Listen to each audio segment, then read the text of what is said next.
Olá pessoal, tudo bem com vocês? Está começando mais um vídeo no canal e hoje o vídeo vai ser super diferente porque eu reparei que algumas mães estão aproveitando a quarentena para fazer o desfraude nos filhos. Mas será que a quarentena é um bom momento para fazer esse desfraude? Será que a criança está preparada? Mas para responder essas perguntas, hoje eu vou conversar com a doutora Janaína Lima. Ela é pediatra de São Paulo e ela vai explicar pra gente todo esse processo, vai dar dicas e vai esclarecer todo esse processo para vocês. Então continuem assistindo, mas antes eu quero pedir para você já deixar um like nesse vídeo e se inscrever no meu canal se você ainda não é inscrito. Então vamos lá. Obrigada, Janaína, por aceitar meu convite. Seja bem-vinda aqui no canal.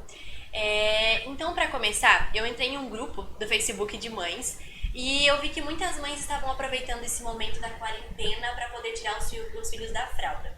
Mas, como que a gente sabe se a quarentena realmente é um bom momento? Porque às vezes a criança pode não ter idade, então eu queria que você explicasse pra gente. A quarentena é um bom momento para tirar os filhos da fralda?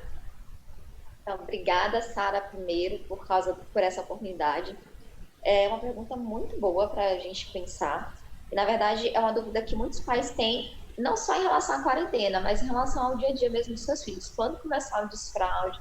Doutora, o desfraude está ficando difícil. Será que estou fazendo alguma coisa errada? Então, assim, a gente vai pensar bem. Eu vou só te elencar que, ao longo dos anos, o tempo de desfraude tem aumentado cada vez mais.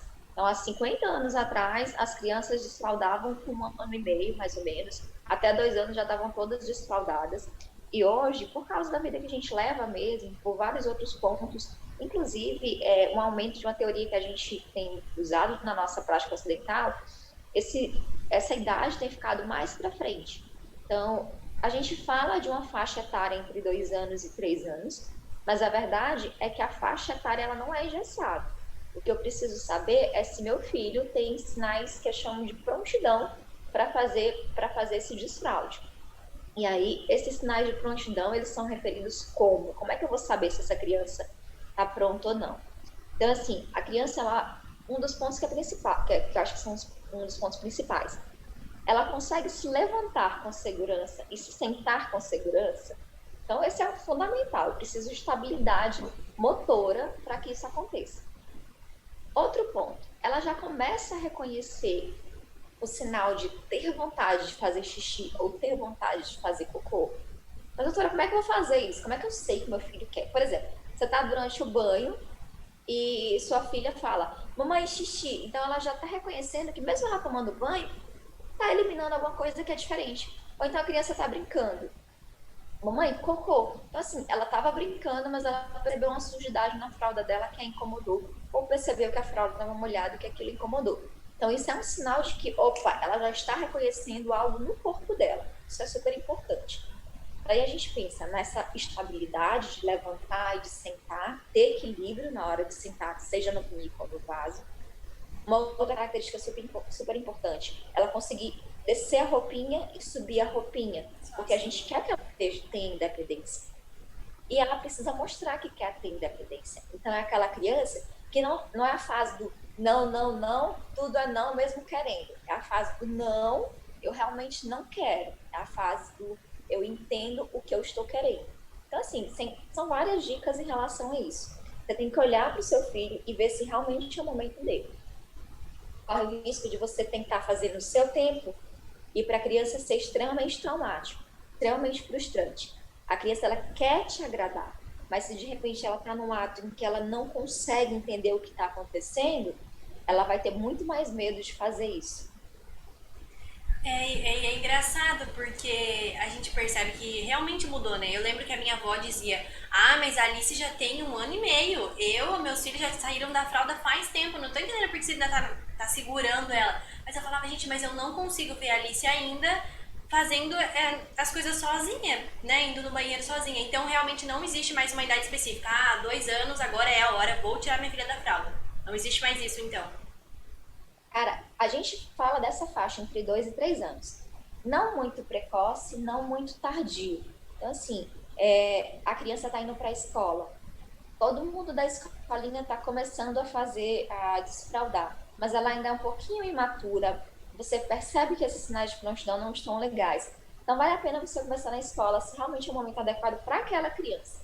A gente acaba individualizando muito.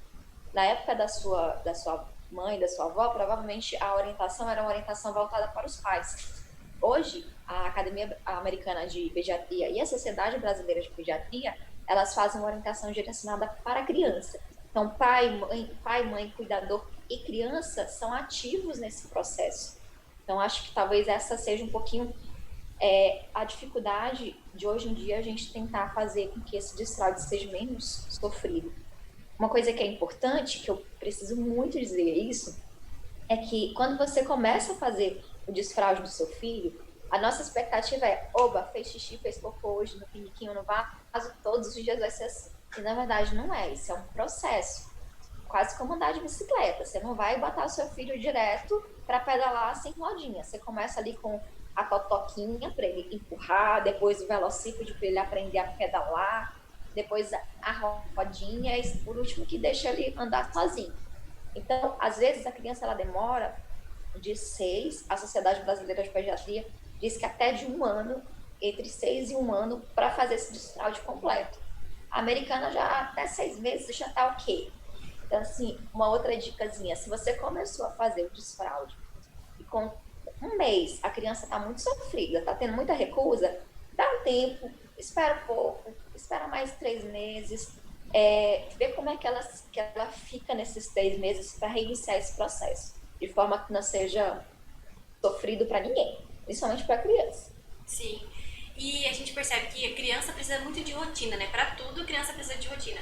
Para fazer o desfraude também seria necessário criar uma rotina diferente, alguma coisa para essa criança conseguir realmente sair da fralda?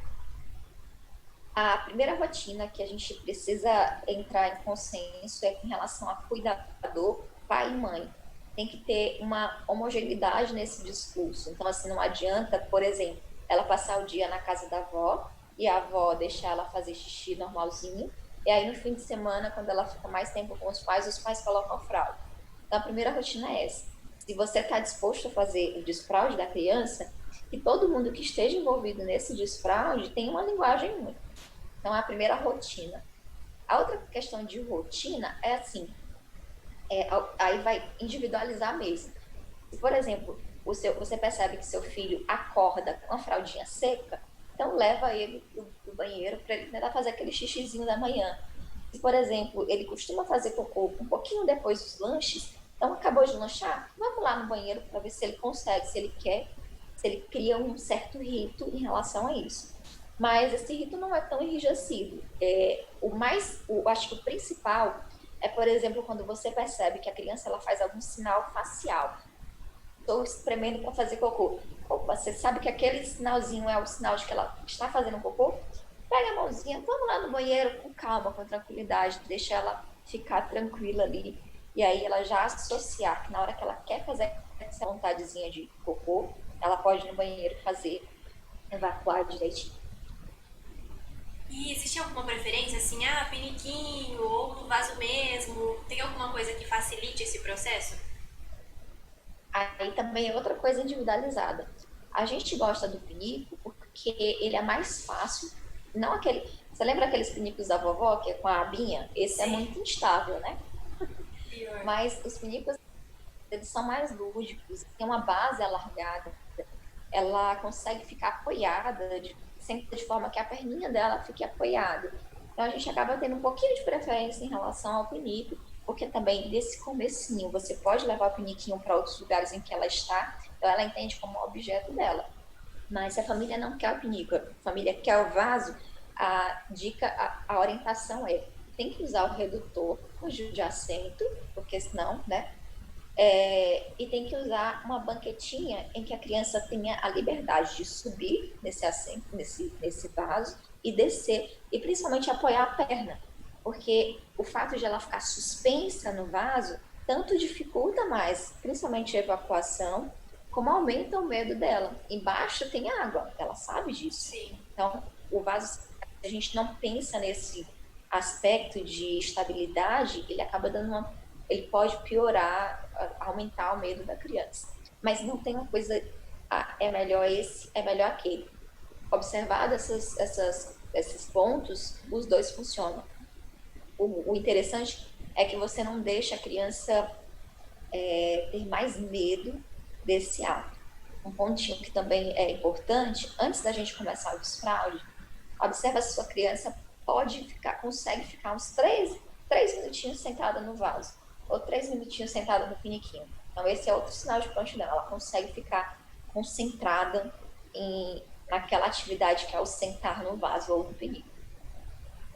E se, por exemplo, a criança não deu nenhum sinal, a gente não consegue saber se está na hora, existe alguma coisa, algum momento que vai ser tardio demais? Por exemplo, ai meu Deus, a criança está fazendo 3 anos, ela ainda não saiu da fralda, existe algum prejuízo? O que pode acontecer com essa criança? A gente tem visto que o retardo nessa no desfraude, ele traz uma piora no sucesso do desfraude.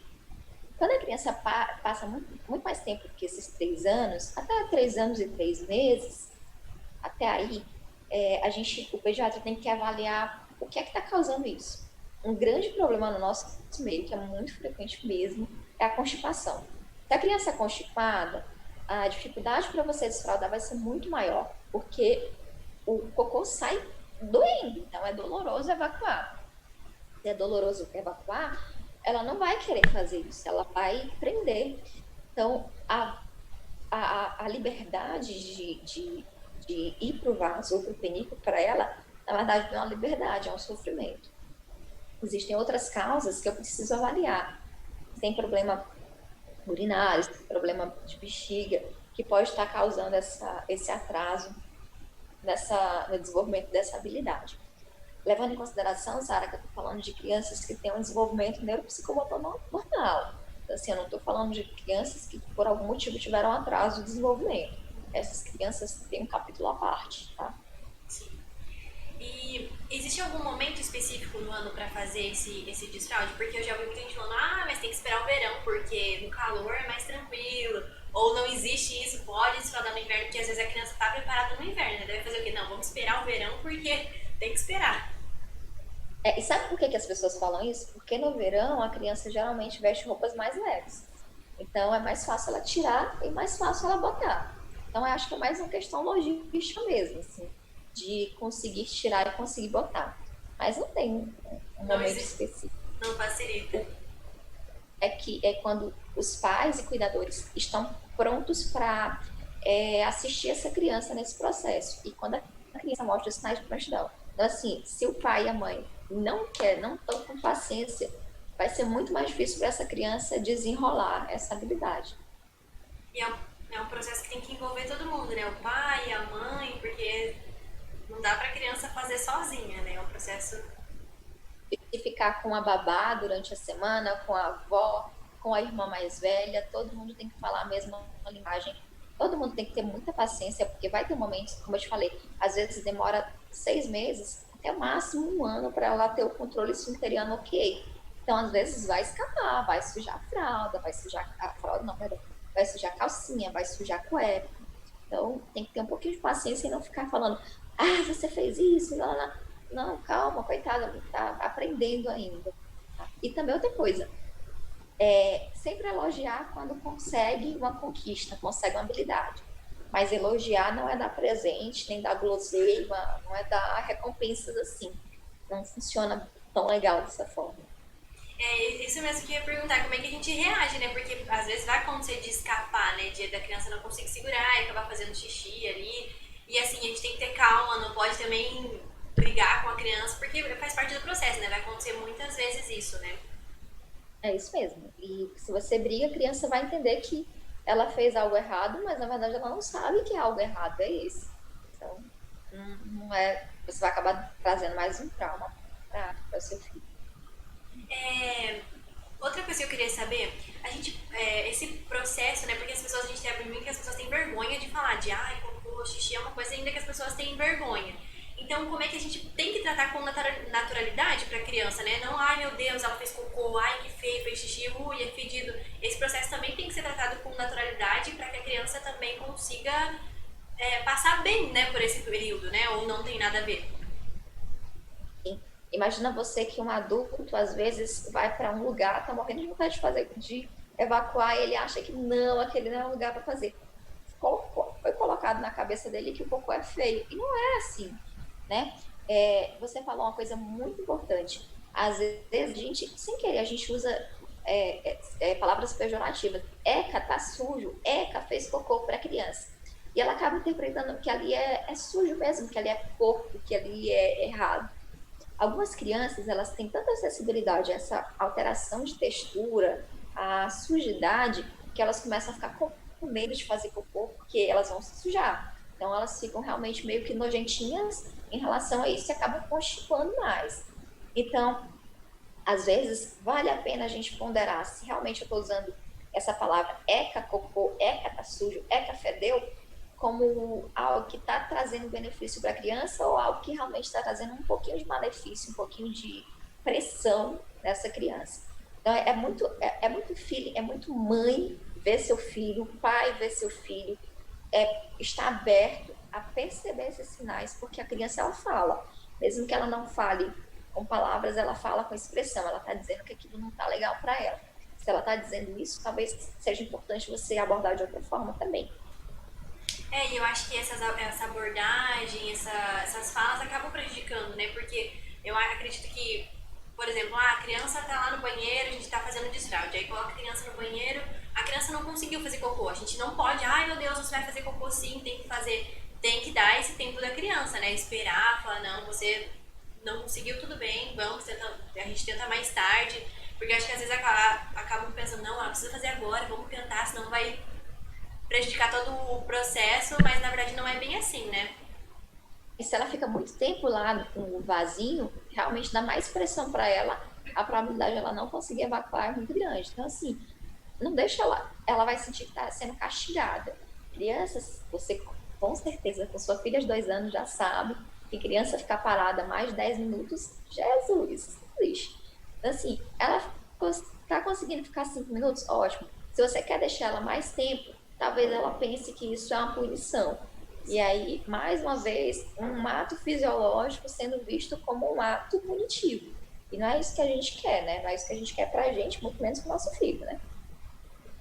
Então, pra gente finalizar, eu queria que você deixasse uma dica pra esse processo de desfraude, mães que querem aproveitar esse momento, porque é um momento interessante, já que a gente vai ficar em casa com os filhos, não vai ficar com a avó, nem na escola, né? Vai ter uma rotina certinha, mais ou menos, né? Porque eu não sei se alguém tá conseguindo ter rotina nessa quarentena, mas qual seria a sua dica, então, pra o desfraude, assim, nesse momento? Olha, antes da gente terminar, vou só falar outra coisa. É muito importante a gente não fazer o desfraude em momentos em que coisas muito importantes ou muito diferentes estão acontecendo na vida da criança. Está nascendo um irmão, se ela está entrando na escola, se está acontecendo algum fator estressante diferente, uma mudança de casa, por exemplo, isso é muita informação para a criança. Então, deixa um momento que a rotina esteja um pouquinho mais parecida com o dia a dia. A gente tem visto, eu tenho muito nas crianças, especialmente as menores de 1 ano, as da faixa etária do desfraude nem tanto, mas as menores de 1 ano tendo muita ansiedade de separação, porque elas estão passando o dia inteiro com as mães e muitas vezes não é isso que acontece na rotina delas. Mas a dica que eu deixo para os pais é que na quarentena, antes de pensar é a hora de desfraudar, é a hora de você conhecer seu filho, de você perceber as nuances que ele tem. Aproveitar e conversar bastante. Antes de começar o desfraude, conversa você, o pai, quem está cuidando da criança, para vocês definirem como é que vocês vão fazer isso juntos. Ter uma linha única, um pensamento, um discurso único para fazer dar certo. E muita, muita, muita paciência, porque a criança precisa do nosso amor, precisa do nosso carinho, precisa do nosso apoio, e ela precisa entender que isso é natural. Então, assim, de repente, você vai ao banheiro, leva seu filho, vamos fazer xixi com o papai, vamos fazer xixi com a mamãe, para ele perceber que isso é completo, que todo mundo faz, e que ele vai fazer também. Então não tem problema a criança ver a gente usando o banheiro, é bom que é um exemplo para ela também. Não tem não, ela precisa saber que todo mundo faz, que isso não é época, que isso não é nada feioso. É isso mesmo. Mas então, obrigada, doutora Janaína, por sua participação. Eu espero que você volte mais vezes aqui no canal. Foi muito bom esse bate-papo com você e eu tenho certeza que vai ajudar muita gente. Obrigada. Tchau, De Sara. nada, tchau, tchau. Bom, pessoal, no vídeo de hoje foi isso. Eu espero que vocês tenham gostado. Eu vou deixar aqui o Instagram da doutora Janaína para vocês acompanharem, porque ela sempre dá dicas maravilhosas lá no Instagram dela. Então é legal que vocês também acompanhem. Sempre tem bastante coisinha sobre maternidade e pediatria. Então, assim, é coisa que vai interessar vocês. Então é isso aí, gente. Não esqueçam de deixar um like nesse vídeo. Se você ainda não se inscreveu no meu canal, meu amigo, se inscreve aí. E é isso aí, gente. Um beijão. Até os próximos vídeos. Tchau, tchau.